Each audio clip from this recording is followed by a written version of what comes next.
Syme também, de uma maneira mais complexa que envolvia duplo pensamento, Syme engoliu. Winston era o único então a possuir memória. Estatísticas fabulosas continuavam brotando da teletela. Em comparação com o ano anterior, havia mais comida, mais roupas, mais casas, mais móveis, mais panelas, mais combustível, mais navios, mais helicópteros, mais livros, mais bebês, mais tudo, exceto enfermidade, crime e loucura. Ano após ano e minuto após minuto, toda a gente e todas as coisas subiam rapidamente numa escala ascendente.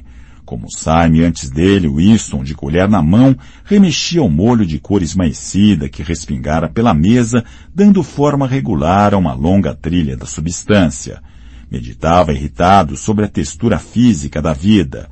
A vida teria sido sempre assim. A comida teria sempre tido aquele gosto. Percorreu a cantina com um olhar. Um salão de teto baixo apinhado de paredes encardidas em decorrência do contato com incontáveis corpos, mesas de metal amassadas e cadeiras posicionadas tão perto uma das outras que o sujeito se sentava com os cotovelos encostados no dos vizinhos. Colheres tortas, bandejas escalavradas, tigelas brancas grosseiras, todas as superfícies engorduradas, sujeira em cada rachadura, e um cheiro azedo que misturava gin de segunda, café de segunda, ensopado com gosto metálico e roupas sujas. O tempo todo no estômago, na pele, havia uma espécie de protesto, uma sensação de logro, a sensação de que você havia sido despojado de alguma coisa que tinha o direito de possuir. Era verdade que ele não se lembrava de nada que fosse profundamente diferente. Era a mesma coisa em todos os momentos que conseguia evocar com alguma acurácia. Não havia comida suficiente. Todas as meias de roupas de baixo estavam cheias de buracos. Todos os móveis eram bambos e danificados, os aposentos mal aquecidos, o metrô superlotado, as casas caíam aos pedaços, o pão era escuro, o chá uma raridade, o café tinha um gosto asqueroso, os cigarros eram insuficientes, nada era barato e abundante, exceto o gin sintético. E embora, evidentemente, tudo piorasse à medida que o corpo envelhecia, não seria um sinal de que tudo aquilo não era a ordem natural das coisas, o fato de que o coração da pessoa ficava apertado com o desconforto e a sujeira e a escassez, com os invernos intermináveis, com as meias grudentas, com os elevadores que nunca funcionavam, a água fria, o sabão áspero, os cigarros que se quebravam, a comida com seus estranhos gostos ruins.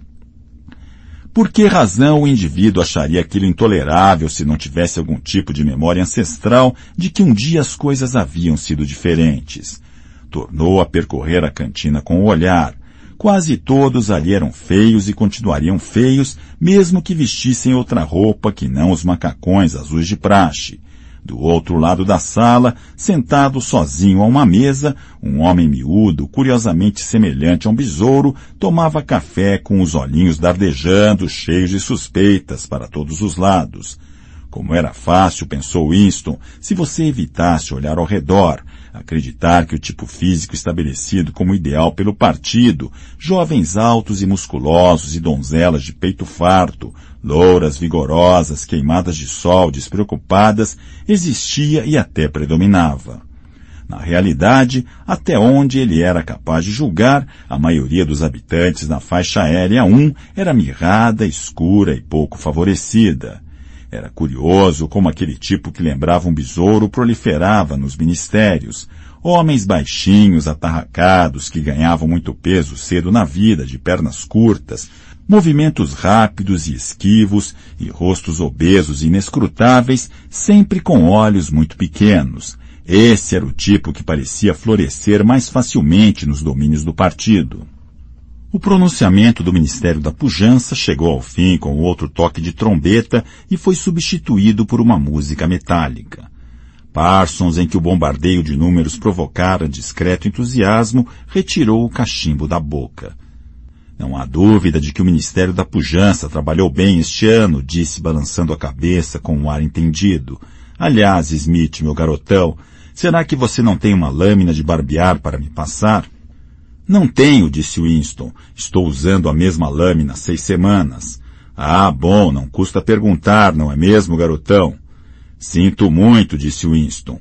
A voz de grasnado da outra mesa, temporariamente interrompida durante o pronunciamento do ministério, retomara sua cantilena tão estridente quanto antes. Por alguma razão, Winston de repente se viu pensando na Sra. Parsons com seu cabelo espigado e poeira nos vincos do rosto. Em 2 anos mais, aquelas crianças estariam denunciando a mãe à polícia das ideias.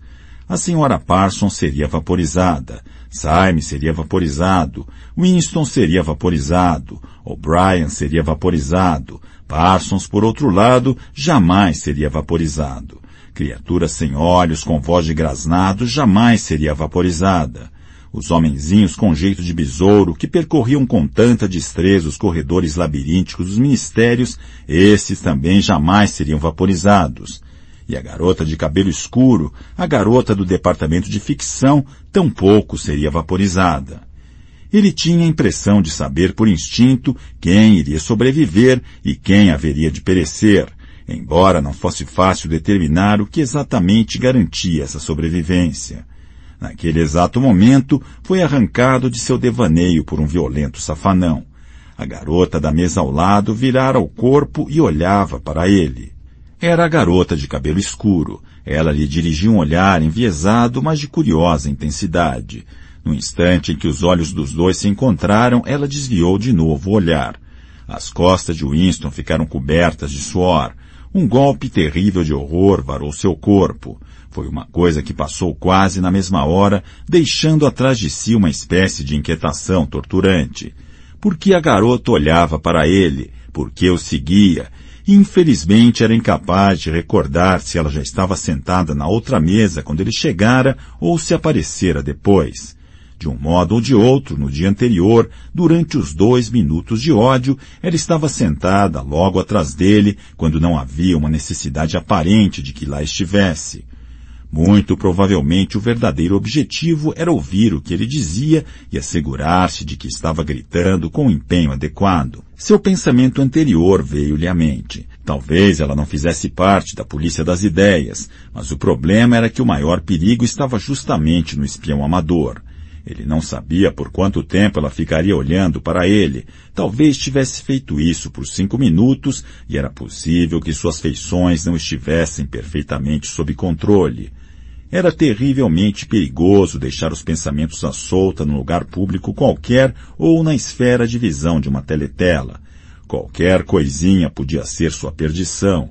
Um tique nervoso, um olhar inconsciente de ansiedade, o hábito de falar sozinho, tudo que pudesse produzir uma impressão de anormalidade, de que tinha alguma coisa a esconder. Fosse como fosse, ostentar uma expressão inadequada no rosto, parecer incrédulo no momento em que uma vitória era anunciada, por exemplo, era em si uma infração passível de castigo. Havia inclusive uma palavra para isso em nova fala, rosto-crime. A garota voltara a dar-lhe as costas. Talvez não estivesse seguindo, afinal de contas. Talvez fosse coincidência ter se sentado tão perto dele por 2 dias consecutivos. O cigarro de Winston se apagara e ele o depositou com todo o cuidado sobre a borda da mesa. Acabaria de fumá-lo depois do trabalho se conseguisse evitar que o tabaco caísse no interior do cilindro de papel. Era muito provável que a pessoa na mesa ao lado fosse uma espiã da polícia das ideias e muito provavelmente em 3 dias ele estaria nos porões do Ministério do Amor, mas isso não era razão para desperdiçar uma bagana. Syme dobrara sua tira de papel e voltara a guardar no bolso. Parsons recomeçara a falar. Ô, garotão, já lhe contei da vez em que aqueles 2 delinquentes que eu tenho lá em casa tocaram fogo na saia da velha lá no mercado porque viram ela embrulhar salsicha num pôster do GI? Perguntou, mordiscando o tubo do cachimbo e soltando uma risada. Foram atrás dela sem que ela percebesse e tocaram fogo na saia dela com uma caixa de fósforos. Acho que ela ficou bem queimada. Que bandidos, não é mesmo? Mas umas verdadeiras raposas de tão espertos. O treinamento que essas crianças recebem dos espiões é de primeiro hoje em dia. Bem melhor que no meu tempo, inclusive. Adivinhe o que deram a eles um dia desses. Cornetas acústicas para escutar pelas fechaduras. Minha garotinha apareceu lá em casa com equipamento e fez o teste na fechadura da sala. Sabe que ela consegue ouvir 2 vezes mais do que encostando a orelha no buraco? Claro que é um instrumento de brinquedo, mas ensina as crianças a fazer as coisas, não é mesmo? Nesse momento, a Teletele emitiu um assobio estridente. Era o sinal de que estava na hora de voltar para o trabalho. Os 3 homens puseram-se em pé de um salto para entrar na disputa pelos elevadores e, com isso, o restinho de tabaco caiu do cigarro de Winston.